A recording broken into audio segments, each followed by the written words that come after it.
Missile উৎক্ষেপণ, পারমাণবিক হুমকি, কট্টর নীতি আর কঠোর নিরাপত্তার বলয়ে ঘিরে থাকা, এভাবেই পরিচিত উত্তর কোরিয়ার নেতা কিম জং উন।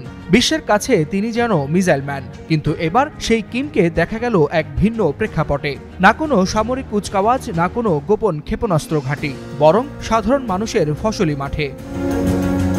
সম্প্রতি সোশ্যাল মিডিয়ায় ছড়িয়ে পড়া এক ভিডিওতে দেখা যায় রাস্তার পাশে ঢাল বেয়ে হাঁটু পানিতে ডুবে যাওয়া ফসলি খেতে নামছেন কিম। চারপাশ ঘিরে কড়া নিরাপত্তারক্ষী, তবুও তিনি নির্দ্বিধায় ফসল হাতে তুলে নেন। বন্যার পানিতে তলিয়ে যাওয়া ফসল অকপটে মুখে দিয়ে পরীক্ষা করেন ফসলের গুণমান।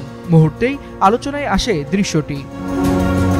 বিশ্লেষকরা বলছেন, কঠোর শাসনের আড়ালে কিম হয়তো দেখাতে চাইছেন অন্য এক চিত্র। তিনি জনতার নেতা, কৃষকের সাথী এবং ক্ষতিগ্রস্ত কৃষকের মনে সান্ত্বনা দিতেই এমন কাণ্ড। কিন্তু প্রশ্ন জাগছে, এটি কি নিছক প্রচারণা, নাকি খাদ্য সংকটে বিপর্যস্ত দেশের কৃষিকে ঘিরে নতুন কোনো কৌশল? বিশ্বমঞ্চে মিসাইলম্যান হিসেবে পরিচিত এই নেতা যখন ফসলের মাঠে দাঁড়িয়ে থাকেন, তখন ছবিটি হয়ে ওঠে এক ভিন্ন রাজনৈতিক প্রতীক। উত্তর কোরিয়ার কৃষকের কাদামাখা মাঠ আর কিম জং উনের শক্তিশালী ভাবমূর্তি মিলেমিশে তৈরি করছে এক নতুন রোমাঞ্চকর দৃশ্য, যা এখন ভাইরাল হয়ে ছড়িয়ে পড়ছে পুরো বিশ্বজুড়ে। ওয়ালিউল হাসানাত, যুগান্তর নিউজ।